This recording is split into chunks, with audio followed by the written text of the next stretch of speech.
Hello, hello, hello, what ho! Welcome back to another exciting adventure of The Plain Truth. I'm your host, Travis Finley. We are continuing to look at the footage that I have of a capture here on the Chesapeake Bay, otherwise known as Bigfoot. No, I'm just kidding. But it's, I think, more exciting than Bigfoot. These are video captures of what are commonly known as Fata Morganas or Fata Bramosas. And we'll talk a little bit more about that as this series goes on, or whatever this is that I'm trying to put together for you guys with footage that I look through and try to find things that are going to be able to demonstrate the claims that I'm making that will ultimately require the science of these refraction phenomena to be reclassified. And so I would appreciate any feedback that you guys can give me in this way to help me clarify what I'm saying, or solidify what I'm saying, even maybe think about how to help me verify some of the things, because that's what it's going to take. And I can't do it on my own. I just can't do this on my own. I don't want to do this on my own, because there are certain people in this discussion that are more astute in other areas than I am, and I welcome their participation and contribution. So you guys know who you are. This video is playing just from one of the observations made on March 22nd. This is what I call my 3 mile house, because it's a house and it's 3 miles away. But this was just playing in the background whilst I gave a little bit of an intro. Alright, so what we have here is the distance from my position to the observation out here. This is the band of activity. Okay, so the height that we see here is going all the way across. It just depends on what's happening in this band. What I'm going to suggest right now is that the height of what is the lightest color of blue, this is the shoreline up here. Okay, so we can see the dynamic activity in the ether band here, which is dissipating and undulating and ebbing and flowing. We don't really have anything going on right here, and then all of a sudden we see this wispiness come in, and then it's a little bit more solid, and then it breaks up. Okay, so we're just going to see how this goes.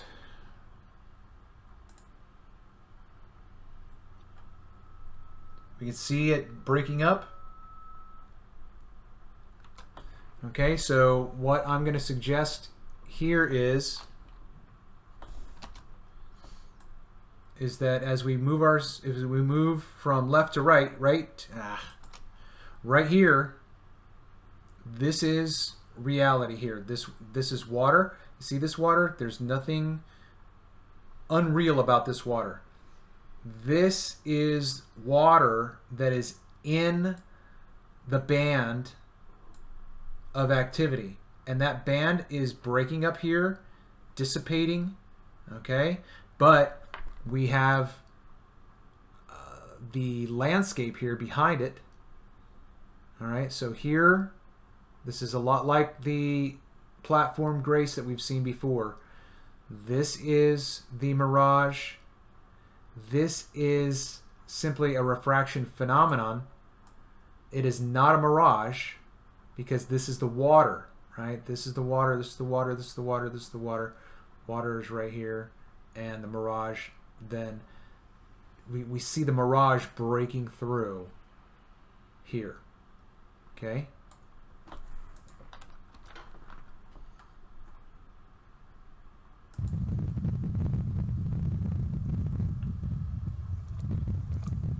All right, so now This is the distant shoreline 5.85 miles away of the Red Point Lighthouse Airbnb. This is an Airbnb that you can rent for almost $500 a night.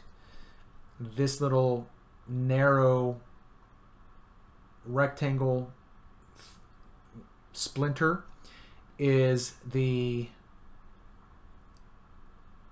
pavilion, and what we see right here is the shoreline in the Fata Morgana. Okay, this is not the physical location of the shoreline. The shoreline is up here. It is being represented in the phenomenon. Okay, let me see real quick if in this file I've got my house. I don't. So what I'll do is just jump back here real quick. Okay, this is the house right here. Okay, see the house? This is the house right here, but it's very, very, very, very, very tiny because of the phenomenon. Okay, but you can see the shoreline here. The way that this phenomenon has been misinterpreted is because they see what they think is the shoreline here, and you've got the shoreline here. They think that this is the shoreline, so they then call this a superior mirage because it is being stretched up. That is not my position. My position is the opposite. That is that the shoreline is all the way up here,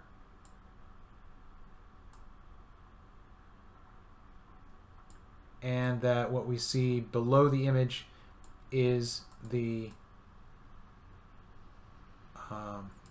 refraction phenomenon. Okay.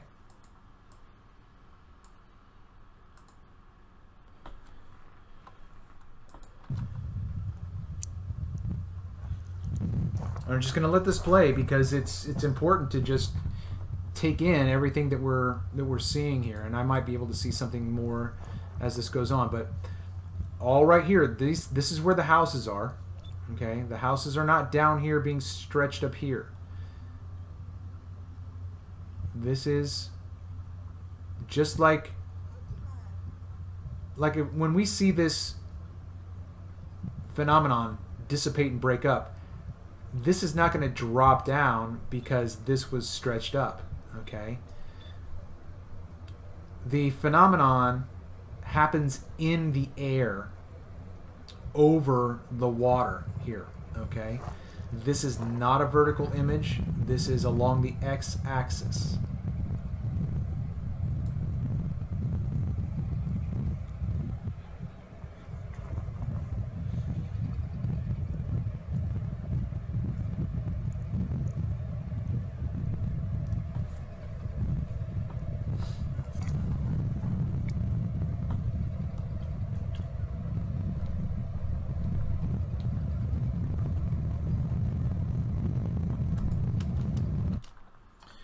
Okay, so this boat looks like it is close to the shoreline. This is not the shoreline. This is not the shoreline. The shoreline is up here. You can see the band here. You can see the band this entire way. All the way right here. That's the band. Up here, we have refraction happening, but it's not the refraction phenomenon that's creating this band right here.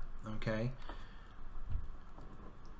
So this boat would have more water behind it going into the distance and apparently rising to eye level. Okay? Just like this is going in distance, distance, distance, distance, distance, distance, distance here. Then we're going to rise in elevation here. But this whole time here, we're not rising in elevation. We are not rising. We are not rising in elevation. This is not a vertical image. Right here is where the shoreline happens, and then if we want to go in elevation, we now look up higher.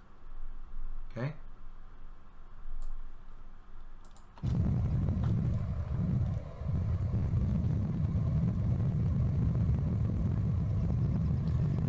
just to make note that I have changed the levels on this for a little bit more stark contrast.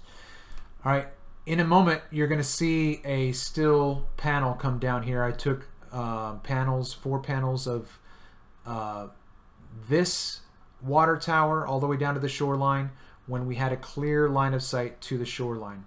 The shoreline is not going to be down here, it's going to be up here, and just keep this in mind a little bit. My position is that the refraction phenomenon is projecting the shoreline toward the observer into the observer's proximity, apparently. I mean, there's more investigation to happen this way, but again, this is not a vertical image. This is coming out into our proximity in real life. And so I'll just... Alright, that should be full optical zoom. Okay, so right about now, because I don't have the upper shot here, hold on real quick, let me make this a little bit smaller. Okay, so you can just now see the same water tower that was right here. So this boat is now making its way across. So I would say the boat was out here somewhere. Okay, and then you would have more distance behind it.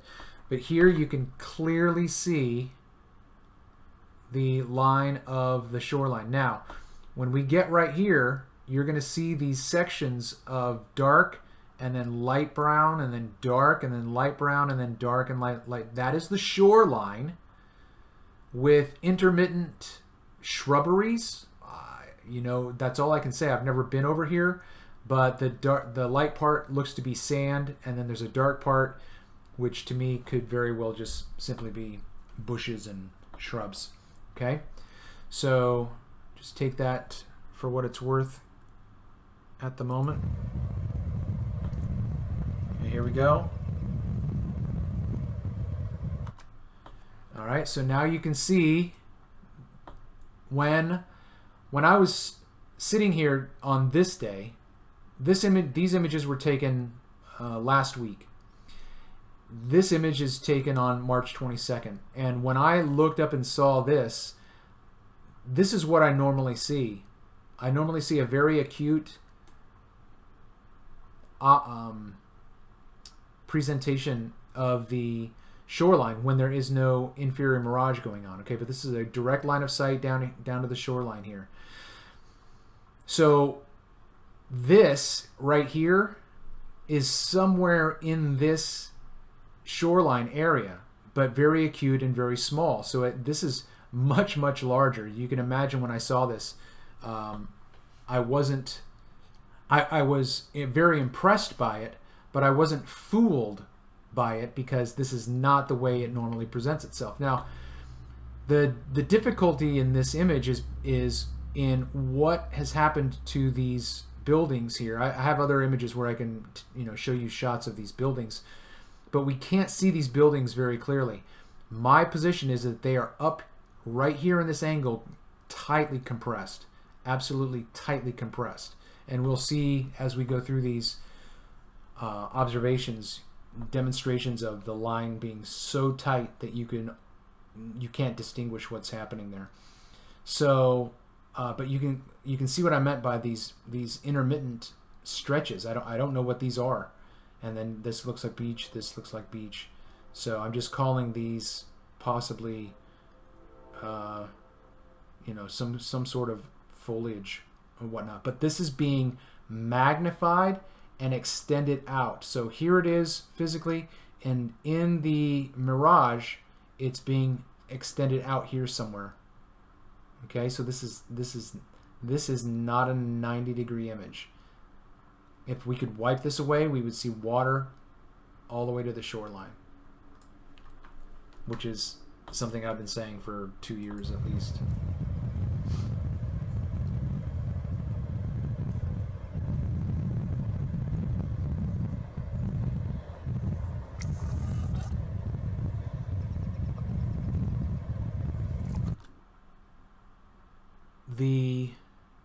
coloring of the sand right here is a little bit different. This was taken later in the evening. But what I want to suggest is that this entire area right here is up here, and it's being depressed down here. Okay? It's not being compressed, it's being depressed.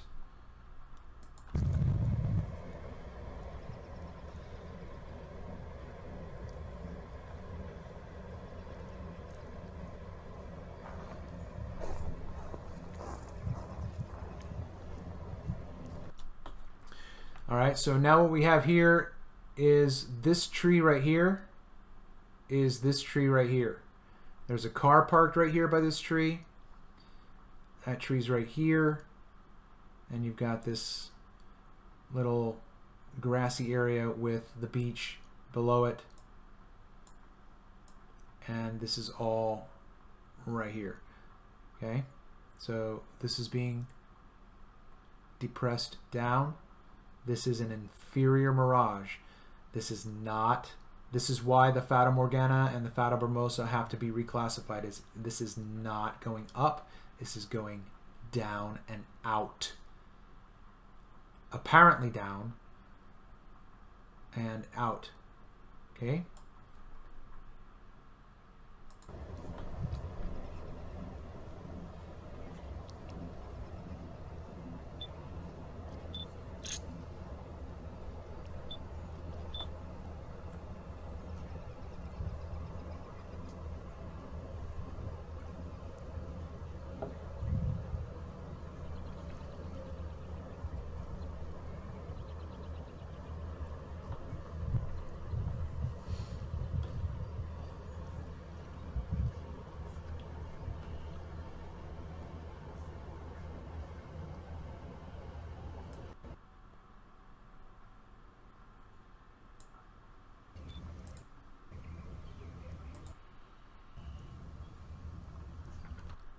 All right, so now what we have going on here is what Andrew Thomas Young and others called striations. That is, that these are stretched images. These are striations.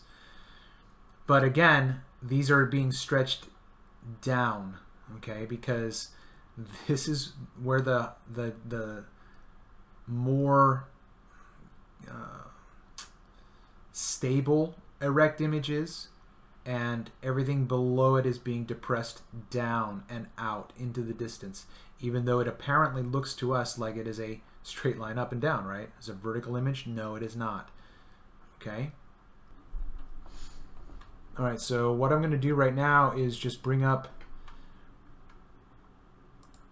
the images from the article that we'll look at in just a moment with Eric Frappa and Andrew Thomas Young. Okay, so this is a 3-panel display of Eric Frappa's footage on Lake Geneva of this phenomenon, okay?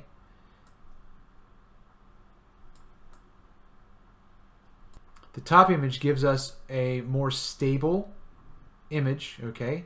So if this is the stable image, we want to take note of how it appears. We've got this extension of land here. We have an extension of land here. We've got the water. We've got a roadway here.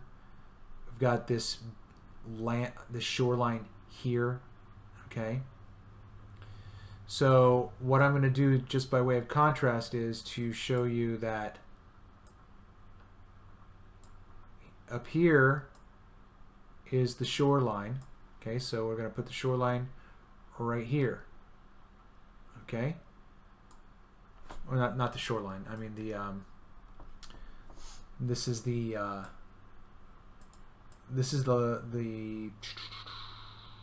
beginning of the event, the beginning of the phenomenon here. Okay, but the shoreline is not down here. This is where the event begins. So we're going to put the stability up at that height right there. Okay. So in the second image here,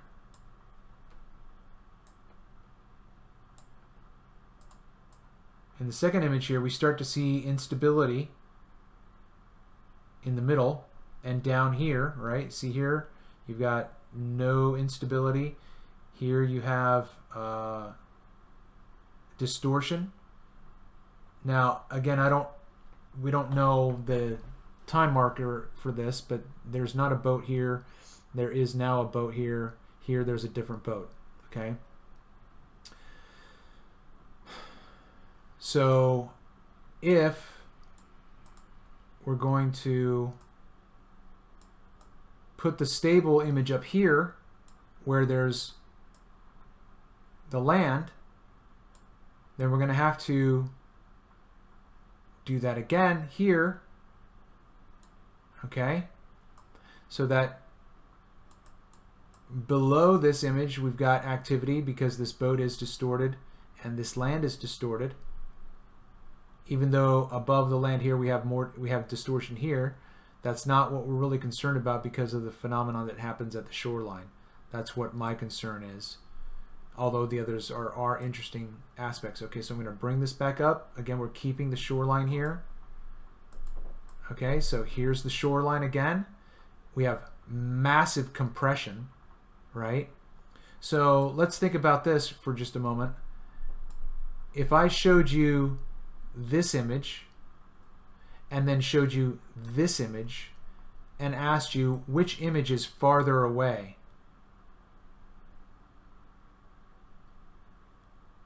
you would have to say that this image, because it's smaller with angular size, this must be farther away. But these are all the same distances, so this is being massively compressed. Okay, but again, we're going to keep it up here, right? See that? We're keeping the event right here, and then everything below it, this is below the event. This is a inferior mirage. These are inferior mirages. Now, the thing that's going to have to be flexible in your mind is, and it shouldn't, if you didn't have a dog in this fight, that is, if you were just simply interested in this phenomenon as a phenomenon, you should be open-minded. Okay? Because if you suggest it could be one way, let's say for instance you suggest a superior mirage, and I suggest an inferior mirage, what this image is presenting to us is what is typically understood to be a superior mirage, because it is believed that this is the erect image down here. This is the physical image down here. And if we take this all the way across, right there, boom, we're right there at the jetty or whatever this is, okay? However, if we look up here, we can see the shoreline. And if we look right here, we can see the shoreline. So it's very possible that this is the erect image, this is the inverted image, and this is the image reverted down here. And you can clearly see the band right there. Now, what is this? What's this right here? It's my position that this is this up here being kaleidoscopically projected out here. Okay? Now, it seems to me that there's a person here, there's a person here. We can see the red here, we can see the red here, we can see the red here. Now again, it's my position that the reality is up here and it's being inverted, reverted, and then stretched down here, boink, okay?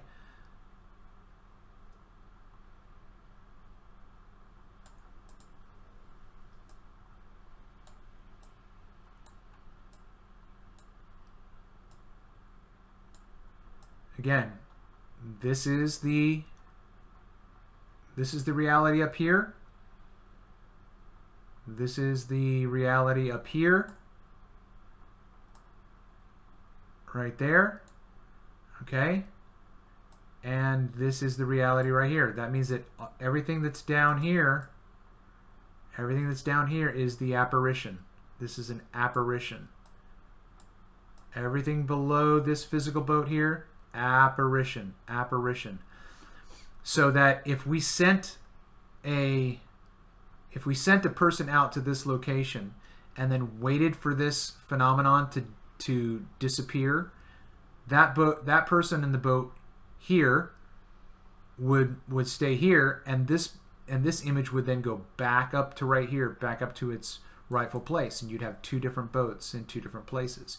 You would not have the boat we sent out here and the boat that's here, because this is an inferior mirage and not a superior mirage.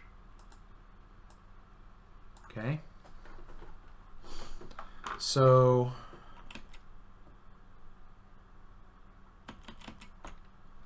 what I want to do right now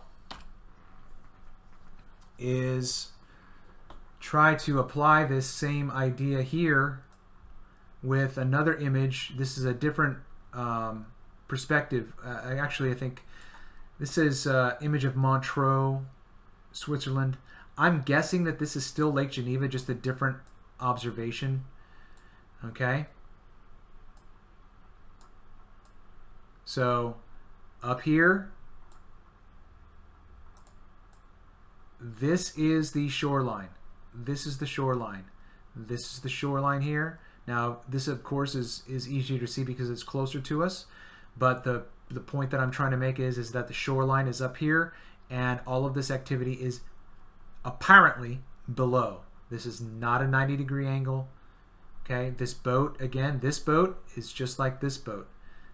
This is the physical location of the boat. It's being depressed.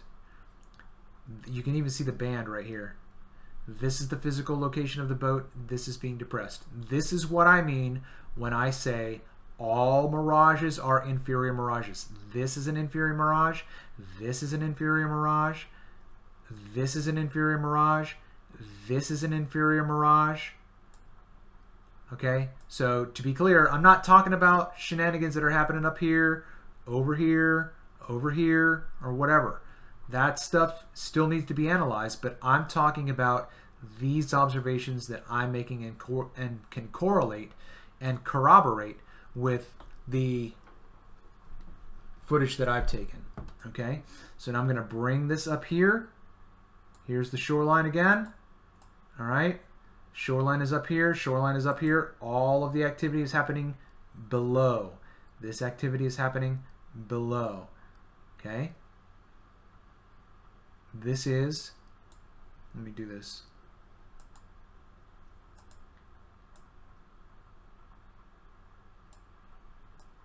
All right. The shoreline is right here. The shoreline is right here. Below the shoreline, the activity is happening. Below the shoreline, the activity is happening. This is an inferior mirage. It is not being, the shoreline is not down here being superiored up here and then smooshed up here. This is not being smooshed up. It is being compressed here, but the image of this is below. This is an inferior mirage. Okay, now I'll bring this over to this right here somewhere, because again, right, this is where the hotel is, or whatever this is, the Chateau Marmont, right? Here is the shoreline, right here. Here's the shoreline, and here's the wonkiness. So just like this is being projected down, this is being projected down, and this is being projected and magnified out towards us, because this is not a 90-degree angle. Okay?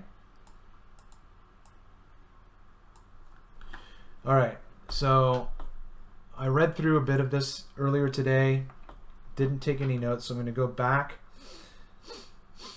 to I'm reading this real quick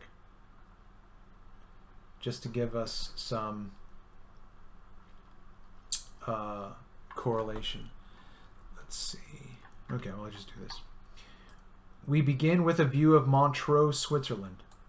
Okay, As Farrell says, the striated zone of the Fata Morgana is very remarkable and its appearance is characteristic. It is limited below by the plane of the lake, which forms its lower edge. Above, by a line more or less well drawn, generally horizontal. These two lines are ordinarily parallel. The alternating bright and dark stripes, diversely colored, now broad, now narrow, irregular, are perfectly vertical. This is incorrect. I don't know. I don't know which one's more significant. You tell me. Which one is more significant? That these mirages are not superior mirages, but inferior mirages, or that the mirages are not vertical. But you can clearly see here that Farrell and then Andrew Thomas Young, parroting Farrell, believes that these are vertical images. Perfectly vertical. No, they are not. No, they are not. Above this zone, the coast is strongly depressed and the features of its landscapes are altered. The dimensions are reduced as the ordinary refractions over cold water. Now, the problem with that statement of cold water is I didn't have cold water on March 22nd. The water was probably in the 50s, upper 50s, if not into the 60s. And I have a thermometer reading of it. But so let's go back to this real quick. Let me pull up this other image right here. Okay. No, that's not the image I wanted. Where's my... Okay.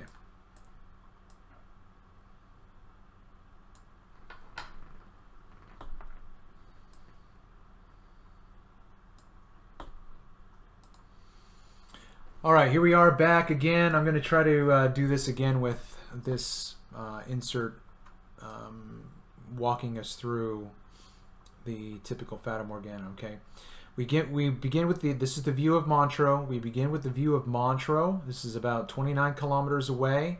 Okay, the striated zone. Okay, this is the striated zone right here. These striations of images that are going apparently up and down. Okay, as Farrell says, the striated zone of the Fata Morgana is very remarkable and its appearance characteristic. It is limited below, right here, it is limited below by the plane of the lake which forms its lower edge. This is the reveal that they believe that this is where the shoreline is, because this is a superior mirage. Now, I've made this statement before, and maybe I'll just bring it up again. Okay. This is another paper by Andrew Thomas Young. Okay, Andrew Thomas Young. This is what Andrew Thomas Young says about the inferior mirage. The lower edge of an inferior mirage at sea forms the apparent horizon. Okay? This is not what they believe is happening here. So, if this is an inferior mirage, then the lower edge of the inferior mirage forms the apparent horizon. Okay?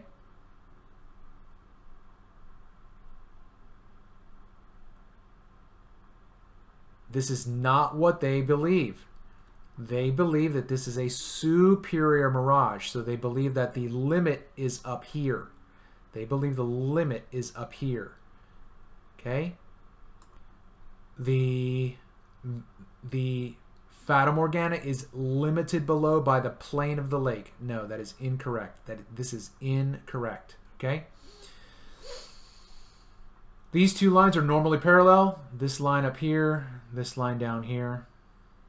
The alternating bright and dark stripes, diversely colored, now broad, now narrow, irregular, are perfectly vertical. No, they are not. This is not a vertical image. But their contours are indefinite, and they do not have the sharpness of real objects visible on the coast itself. Well, where's the coast, gentlemen? Is the coast down here, or is the coast up here? They just said that the coast, the real objects on the coast, have sharpness to them. Okay, so it's my understanding, based on what they're saying right here, that they believe that the coast is down here. But I don't believe that this description matches what they're showing here. Okay. Above this zone, right? Above this zone, the coast is strongly depressed, and the features of its landscapes are altered. The vertical dimensions there are reduced as in the ordinary refractions over cold water. The vertical dimensions. This is not a vertical image. Okay. All right. I'm just going to have to go through this. Farrell frequently mentions the concave appearance of the lake when the water is colder than the air, even without a Fata Morgana. And Brandes had previously noticed that a concave appearance of the sea accompanied strong looming. Now, this idea of concavity and looming happens when you see farther than normal, okay? When you see farther than normal. Now, I've been showing images like this for over 2 years and explaining that looming is simply seeing farther. Nothing is being brought up from behind the curve. The refraction phenomenon, let me say that again, the refraction phenomena have simply been misinterpreted. Looming and concavity are misinterpretations of the observation that we're making. Let me see if I can do this real quick. Okay, so in these 3 images, these are all the same focal length, height, and distance. Okay, so why are we seeing the shoreline here?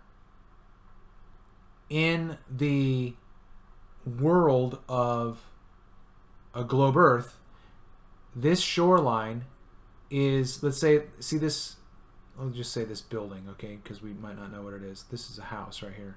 Let's just do that. This house is actually right here in the globe model, okay?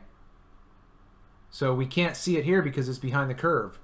This has to be curve. This has to be curve. This cannot be an effect of refraction. This cannot be an effect of refraction. So, in the globe Earth model, this is looming because this is actually right here. It's behind the water. Well, why can't you see it here? Well, it's behind the water. No, it's right up here. It's right up here. Why can't you see it? Because this is an inferior mirage and it is obstructing. Not only is this an inferior mirage, this is also being loomed up here. This is proximate looming. This is not super looming rumpus. This is just looming. Maybe this is super duper ooper looming. Oompa loompa looming. Okay? You can't deny me proximate looming because we're talking about the same effect, just explaining it in different causation. Okay? Now, the thing about this is that each of these, you can't scale these up. I can't scale this landscape with this landscape and this landscape. It's not going to match. Everything is going to be, something is going to be cattywampus out of this. Okay, so look at the acute angle here, and then look at the obtuse angle here. There's more of an obtuse angle, but everything is still right here. This house is still right here. It's right here. It's right here. It's right here. Okay? This is distance, distance, distance, distance, distance. The house is going to be right here. Okay? Everything right here is right here.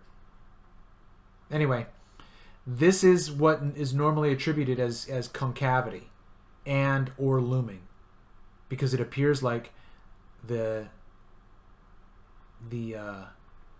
landscape is being lifted up like a concave surface. No, it's not being. This is just being kaleidoscopically, three-dimensionally zoomed back. All of this is up for grabs right now.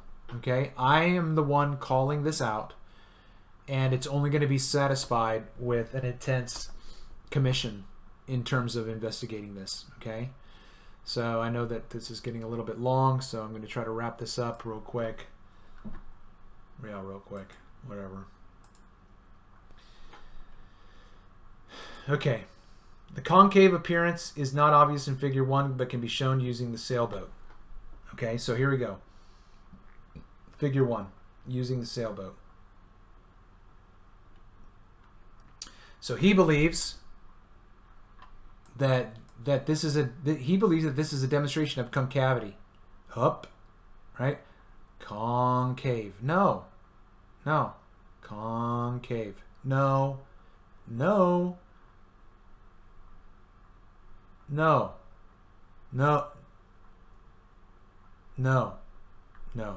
This is not concavity. Okay? You were just simply seeing distance, distance, distance, distance. Everything here. This is a three-dimensional optical refraction phenomenon.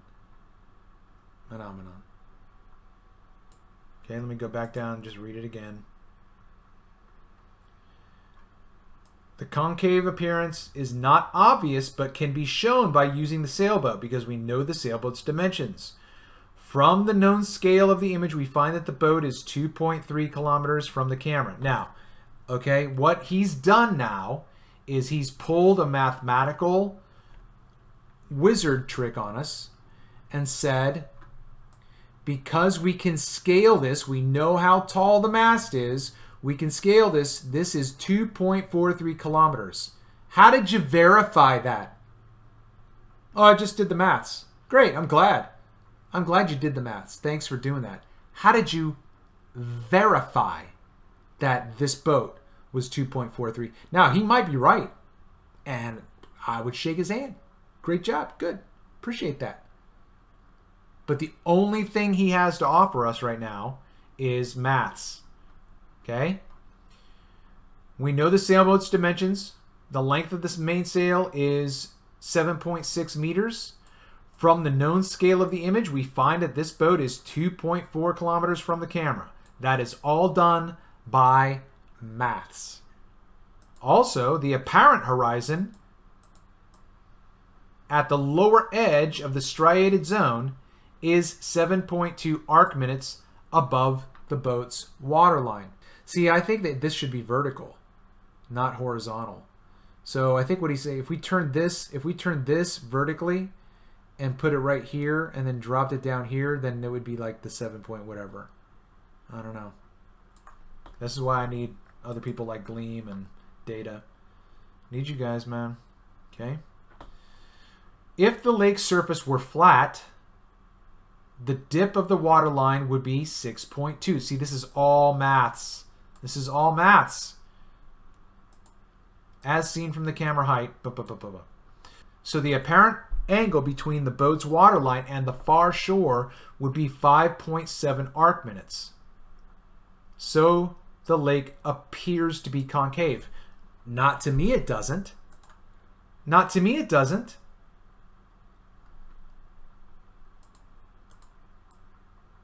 This is not appearing to go up. The reason why he's saying that is because he is assuming this is a vertical image. He's assuming this is vertical. Distance, distance, distance, distance, distance, distance. Shoreline, elevation. Okay? Now, I'm going to have to stop this and just make these piecemeals, okay? But This is what it is. It is what it is, people. Thank you so much for hanging out with me. This has been another exciting adventure of The Plain Truth. I'm your host, Travis Finlay. Until next time.